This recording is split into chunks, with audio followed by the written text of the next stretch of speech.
The church say, wow. Wow. Oh my goodness, how do you follow that? Okay, so I wanna start with a song, and this is the song about a man who walked through his neighborhood, and he saw it with eyes anew. Every time he would say, wow, that's heaven and that's heaven. He would see these things that were ordinary, and he would see the greatness in them. It's kind of like my little dog Buddha, you know. Every morning when I walk him, it's like, oh my God, this is like amazing. The same tree, he's so excited about it. Like, we saw that tree yesterday. It's like, I have to smell it though.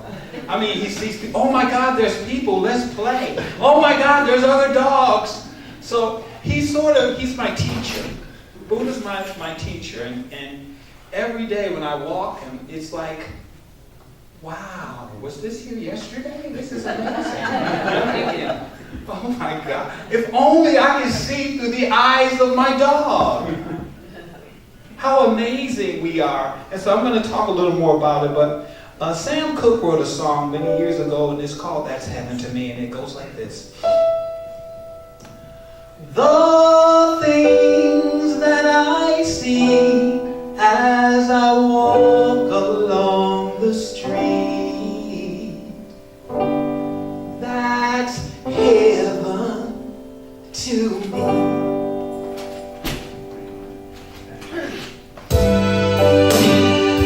I love those two.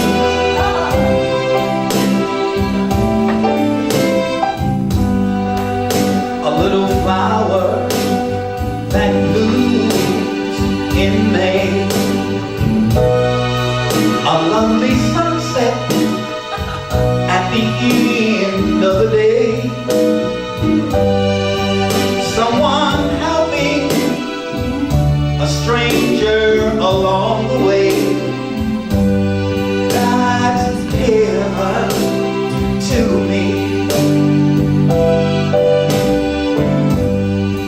The feeling I have when I hear a touching prayer, it makes me know that God is right here. Even the birds flying around in the air, that's heaven to me. You know something? You know it doesn't have to be a miracle for me to see the goodness of my God. Why?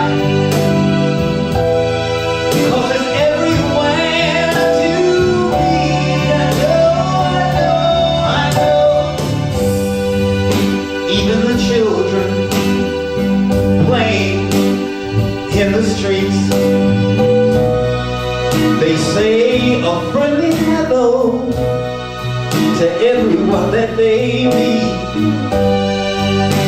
Even the leaves blowing out on the trees, that's heaven to me. We're gonna say that bridge again.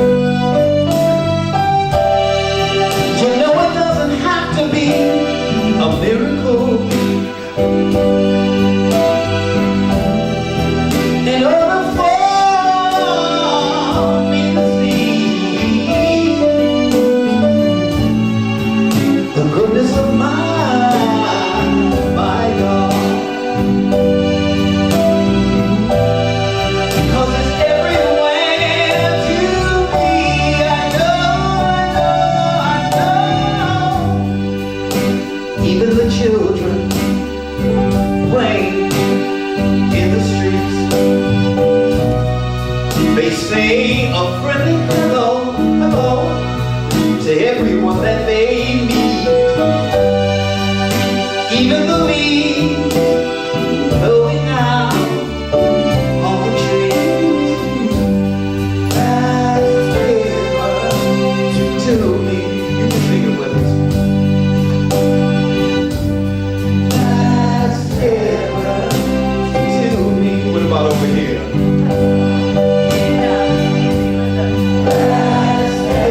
guys are great. Thank you so much. You are great. You were singing that thing like you knew that it is. I was talking to a group of foster children, and I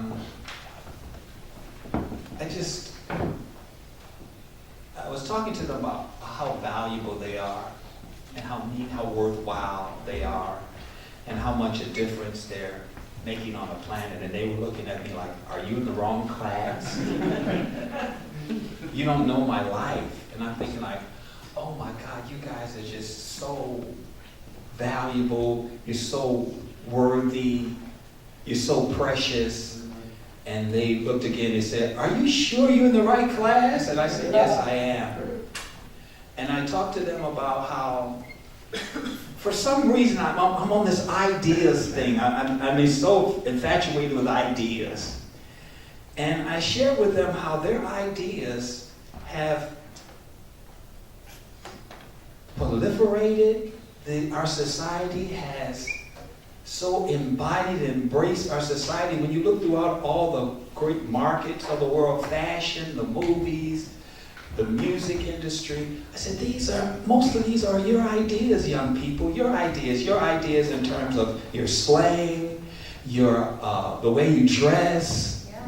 I was with a Fortune 500 CEO about 3 weeks ago, and he was talking to an audience, and I noticed that he began to start talking he was saying things like, oh, it's my bad. And the people were looking at each other, what is this guy talking about? So he had to correct himself. Oh, I'm sorry, I made a mistake. That's what that means. But I was telling the children, I said, if you look throughout the fashion industry, it was your influence, it was your ideas. When you look at the day's commercials, I said, I was watching some old National Basketball Association highlights, and they had those real short shorts on. And now their shorts are practically to their ankles, I said, that was your influence. When you look at today's commercials, I say, even the Pillsbury Doughboy is rapping. Who you are matters. And our uniqueness gives us the opportunity to put an indelible stamp upon this world. There's no coincidence out of 7 billion of us, you would be the only one with this. That says something to us. That says about who we are. And your mark, your fingerprint, your thumbprint matters.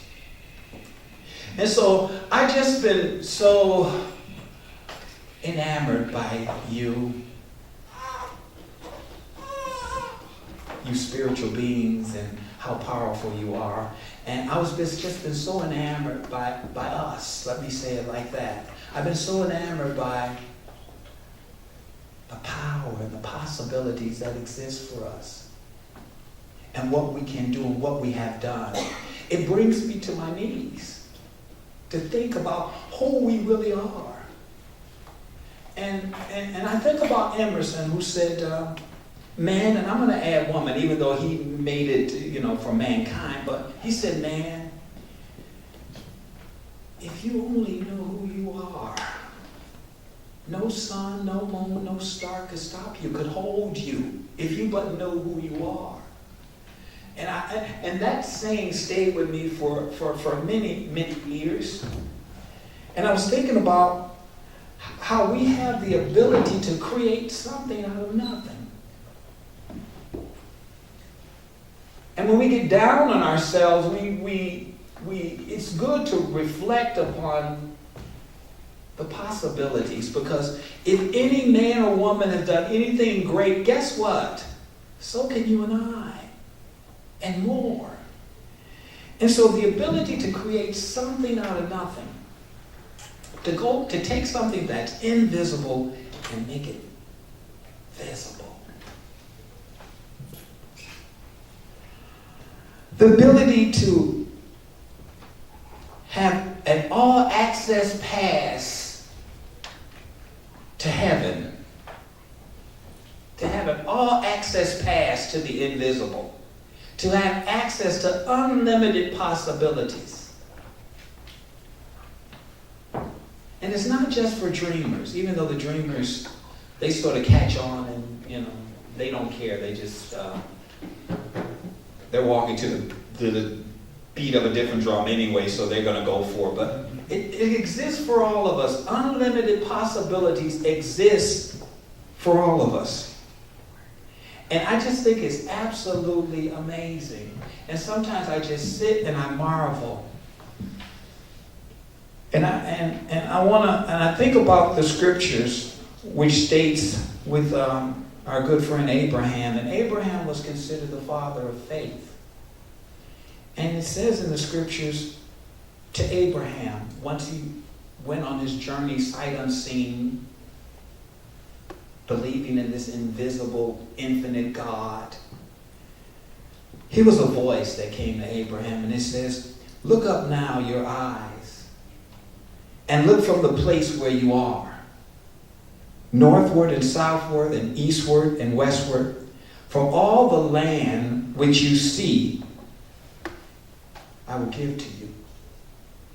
And the one thing I loved about this, because I'm just certain that the scriptures was talking about beyond the physical eye, because the physical eye is limited. It can only see so far. But I'm just sure that the scriptures was relating to the mind's eye. As far as you can see, that shall I give to you. And when you look up the Sanskrit definition of eye, it means fountain.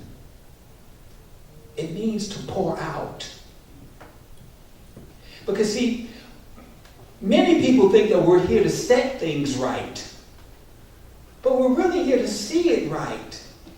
It's your eye, it's your vision that makes all the difference. It's your eye that determines the direction of where we can go and the possibilities. And so when you see the word eye, it really means the fountain, to pour out. What are you seeing? Are you seeing mayhem, destruction, suffering? And I'm not saying let's deny that. But also, are you seeing the possibilities for yourself and your family and your friends and your children?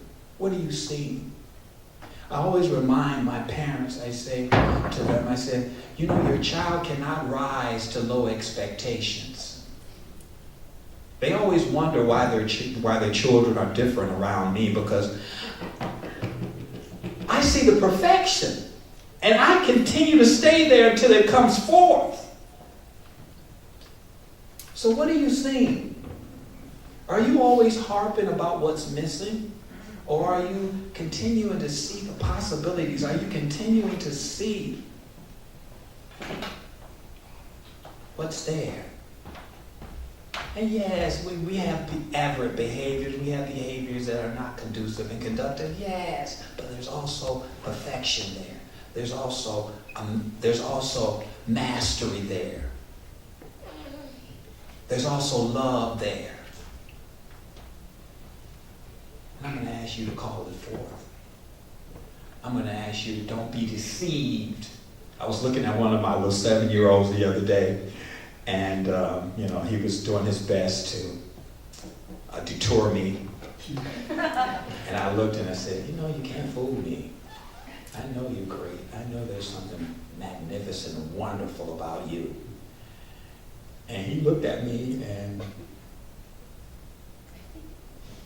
he turned around and he stopped the behavior. He just completely stopped and he went and did something else. He picked out a book and started reading it. I said, oh my goodness. But it's there. Yeah. Yes. And let's challenge one another. Yes. And I'm not saying let's have fun, but let's also bring out the best in our fun. And so one of the questions I want to ask you this morning is, what are you seeing with your health and well-being? Are you seeing less than? Because, you have access. You have an all-access pass to heaven. What are you seeing when it comes to your health? And God bless our doctors and and medical personnel. I think they're doing the best that they can. But none of their diagnosis has the final word about you. Right, correct. What are you seeing when it comes to your health? What are you seeing when it comes to your finances? You have creative license to open your checkbook and see additional zeros, Don't write a check on that yet, but you have license to see possibilities. Yes. As opposed to seeing lack and limitation. Yes. You have license to see the possibilities. I teach my children a song that goes like this at the Frère Jacques. It's I have everything, that I need. God is my source. Life is good. And I tell them, oh, that's your little prayer. That's your silent prayer. To know that it's all yours. You have access to it. And I say all that to say when I'm in the bank, I sing that song. Sometimes out loud, but most of the time silently. I have everything that I need. God is my source. Life is good. To know that there are possibilities even now. And that I have the wherewithal, I have the power to see it. What are you seeing in your relationships? Are you seeing the worst? Are you seeing, again, lack and separation, disharmony, etc.? What are you seeing in your relationship? What are you seeing in the relationship that you would like to have? What's your relationship to yourself? Are you kind and wonderful and gentle with yourself? When is the last time you've had a celebration, a candlelight dinner with yourself? When have you entertained yourself and it wasn't a beat-up session? Oh my God, I can't believe you're saying that, you're doing that. When is it the last time you had a great relationship with yourself? And also, what are you seeing when it comes to your family? Are you seeing beyond what they cannot see at this point? Are you praising them and seeing the highest and best, even though I like to tell my wedding couples this. I say to them, as you walk together, as you figuratively walk together, I want you to figuratively stand at the finish line for your mate. Saying, I knew you could make it. I knew you would do it. I knew you would arrive. I knew you had the stuff. Congratulations. I want you to be able to say that every day to your mate, to yourself first. Congratulations, I knew you could do it. As opposed to, I want you to see the butterfly now in your mate. As opposed to criticizing all their caterpillar actions and all the mess that they're making. Because it's gooey. The caterpillar stage is gooey. But you have the strength and the power to stand there and see the possibilities, to see the finish line now for them. What are you seeing? And I want you to see it first for yourself, because see, you can't hold anybody back without holding yourself back. Remember, you always have the original. Everybody else just gets the carbon copy. My grandmother used to say to me, the jailer is in jail also. And at any time, the jailer is free to leave. But many times, the jailer is jailing others, so the jailer is in jail also. So let's begin to free ourselves and come out of the box of what it's always been for us, the labels that have always tied us down. We are free to dance in the possibilities. And one of the amazing things about us is we have the ability to ask a question, and most of the time immediately, and it takes a little time for many of us, but to discover and conceive an answer. Isn't that amazing? That you don't have to wait to the next lifetime to receive an answer most of the time. If you really, really, really want it, you can ask a question. And all of a sudden you go, oh, there it is. Because the answer is all within us. And here's the great part about it, and collectively we can find the answer quicker.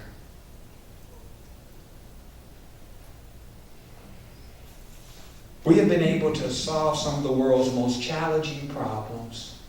And I know we have work to do. I know some of you say, well, there's plenty. We have been able to heal and discover cures for some of our diseases. We have been able to travel distant lands in a matter of minutes. We have been able to send signals and communicate with each other in every part of the world. I was telling my preteens, this world is getting smaller and smaller and smaller because of our ability now to communicate it in an instant. And I admit that we have more to do, but guess what? We can do it. Yes. Yes. Yes. We can do it. We can do it. When I think about the possibilities that exist for each one of us, it makes me extremely excited. I never give up on hope on us. I never give up the hope on us. I can see that our potential and who we are goes far beyond our human concepts. In other words, our human labels, the facts, the statistics, our history, and opinions. And I think this is important. Ricky and Reverend Michael wrote a song saying that I am more than this. For God is more than this. And so we're more than these labels, and we'll get more into that. But I think about the psalmist in the New Testament who, just out of a place of just excitement, revelation, and aha, was probably looking at the stars. And all of a sudden it hit the psalmist, and the psalmist said, "What is man that thou art mindful of him?" This question to the all in all, this question to God. What is man that thou art mindful of him? That God would make him slightly lower than the angels. And so the next question for you is, who are you? Who do you say you are? And what have you discovered about yourself recently? So these are your homework assignments. And when I come back in January, I expect you to have your answers, okay? Who are you? And the reason why I say this question is because I want to know who you are beyond these labels of your gender and race. And Reverend, I'm an accountant, and I'm a stock person. Reverend, I work for FedEx. Who are you beyond your history and your experiences? You have the freedom to step out of that box. Who are you? What do you say you are? And recently I sat down and I began to work with that question. Because I wanted to get off the roller coaster of up and down, bad experience, good experience. But I wanted to catch a bigger vision. Because that's the possibilities that exist for us. And one of the things that came to me is that I am a spiritual being. If God is spirit, then why not? I'm a spiritual being. Endless possibilities. And the reason why these questions is so important for us is that we break out of the limiting thoughts of, I'm only human. Now, if your friends and other people want to be that, then that's fine. We're not going to try to convince them otherwise, but I'm more. I am a light. Wow. I am a light. Helps me to transcend any surface situation or circumstance, any challenges or problems. I'm a child of the infinite. I'm a masterpiece. Do you know that you could search out of 7 billion of us, you're like a one-of-a-kind piece. The Mona Lisa has nothing on you. You're a masterpiece. When I go down the list, if we scratch ourselves or disconnect our skin, it rushes to heal. It galvanizes all of the genes and the cells to heal. You are a creation of the Most High. I'm going to ask you to go home and experiment with that. Who are you? And guess what? Who you say you are, that's what it is. That's it. The only limitations are those that we place upon ourselves. And we've got a whole litany of stuff. Oh my God, man, you only know. I was born on the wrong side of the tracks and blah, blah, blah, blah, blah. My father was this, my mother was that. You're more. You're more. And so it's important that we break out of the limiting thoughts of I'm only human, because we've witnessed many people who have defied this, who have transcended these things. We have witnessed people who have survived tremendous, horrific atrocities.